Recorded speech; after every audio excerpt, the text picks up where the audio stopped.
All right. Well, thanks, Arron, for inviting me here, and it's really great to be here for the 25th anniversary of our chapter. It's great to be back and see friends here from the old days that I haven't seen for many years. It's been a really fun day. My name is Perry Murphy. I was the president of the colony when we got our chapter, when we got our charter back in 1987, and it's great to have John Green here. I haven't seen John since I guess I saw you in 1989 at the National Convention in New Orleans. So it's still been quite a while since I've seen John Green. And having Ken Jordan back again after so many years, Ken, it's really great to have you here with us too. So really appreciate both of you guys taking the time to be here and come and join us in this special occasion today. But thanks again to Arron and Daniel and all the other alumni and the current resident council members for doing such a great job putting on this dinner tonight. It was really a great experience to me to go back today to the fraternity house and reminisce with, see the things that many years and hear some stories from my old friend Pat Morgan. That hopefully I'm glad my wife wasn't here to hear all that. So that was a good thing. I got your email. Yeah, so she was taking notes. But I do have a picture. I think you guys have this in the house. I think I saw this today. But here's a picture from 1987 when we got our charter. We had a charter banquet actually down here in Charleston, and there's John signing the charter there, and John Cosgrove there at the table. So I think you guys have a copy of this too at the house, right? I think you saw that today. So John, I think both of us had quite a bit more hair back then. So those were the good old days. What happened? I don't know. We both lost a lot of hair, but that was really a special event. So John has talked a little bit about our history. I thought I would fill in some more of the details from 25 years. It's hard to remember everything, but I searched back through my memory, and as some of the guys today found out that my memory's not as good as what it used to be. But I do remember I joined in the spring of 1986 is when I first joined as an associate. But as John mentioned earlier, the founding of the colony actually started in 1984, which I'm sure you guys probably go through all that when you're in your membership orientation. Right, with Charlie was Speedy Tackett, a group of other guys. Back then the fraternities weren't really that popular on campus at that time. I mean, coming in, some of us that are here at the table here, joining a fraternity, it just wasn't something that we really thought about doing at that time.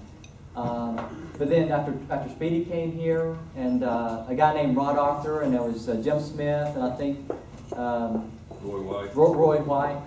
A few of the guys got together, and they really thought they could form a fraternity that could make a difference on campus, could really have a good perception, be a positive influence.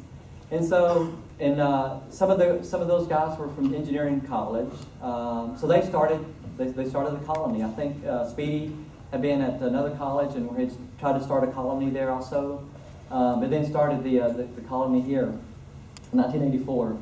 So. The first year it was a struggle as they tried to grow, but by the end of I guess by the fall of '85 things really started to pick up then, and that's when we brought in 12 new associates that fall, and that's when we first moved into that house. It was 4 guys, I think. Dale down on 106 3rd Avenue was it Rod Arthur, and who all lived there? Do you remember? So we don't remember exactly who. There was 4 or 5 guys that lived there in the fall of '85, but that's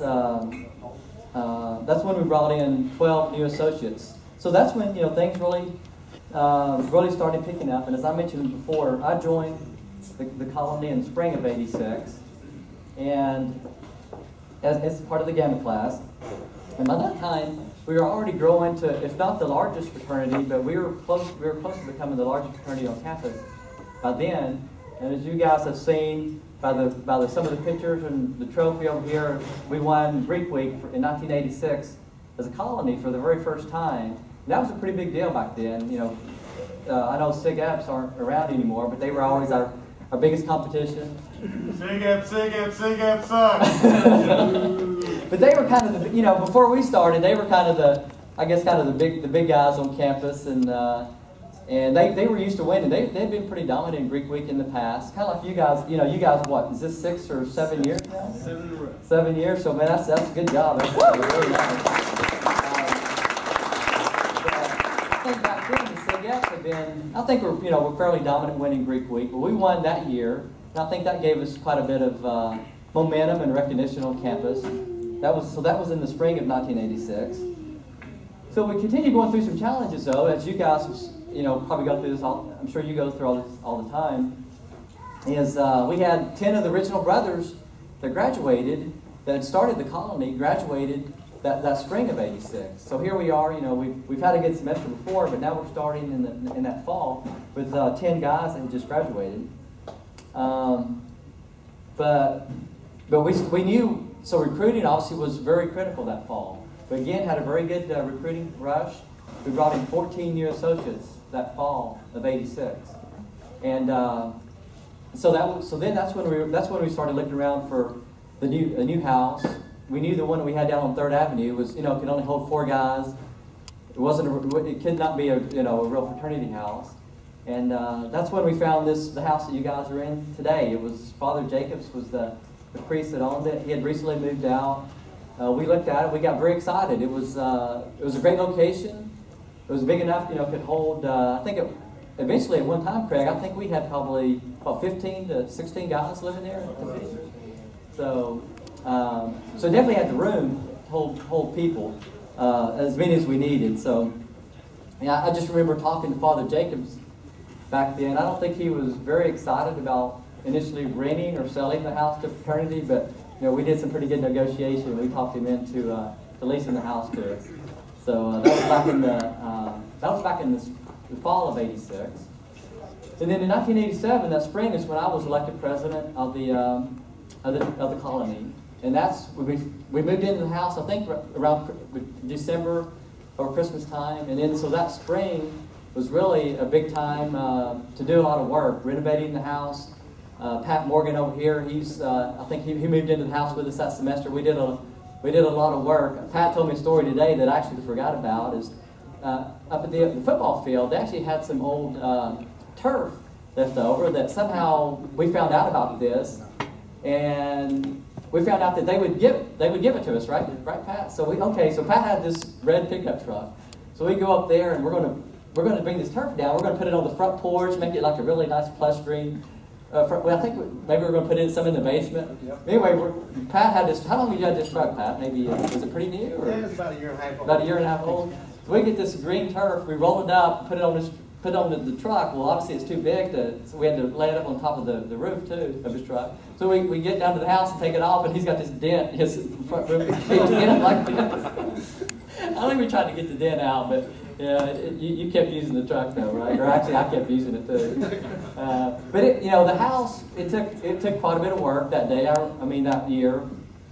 I remember getting the basement set up. We put in the bar down there, and also I remember we had to. Actually, Pat reminded me this today too. We got a refrigerator, and someone came up with the idea. This was probably Kenny, I'm not sure, but someone got the idea of putting a keg tap into the refrigerator, so you could put a keg in the fridge and just have the tap outside. So that worked out pretty well. So we had some pretty good times down there, and some pretty good parties in that basement.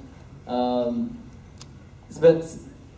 that semester though was also we had a great recruiting class again. We had 11 new associates that spring of '87. And it's really at that time, I think, when we all said, "Hey, we can really."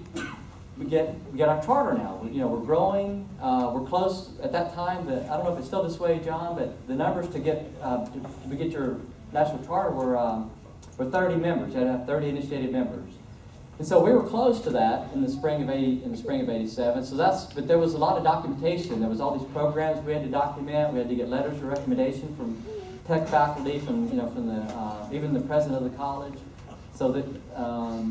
I don't know if you guys have ever looked through all the installation manual we had to go through, but there was quite a bit of work to get all that put together. So we started all that in the spring.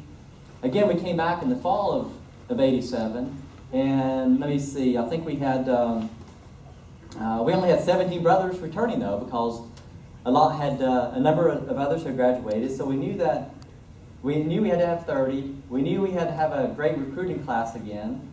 Luckily, we had Mr. Kenny Boswell over here, who was our rush chairman that fall. Kenny did it. We hit a home run. We brought in actually 19 new associates in that 19. So we went from we had 36. We had 36 total members, and that's when we got our charter. We went from 17 to 36. So we brought in 19. Very quality people, right, Kenny? All of them. Every one of them.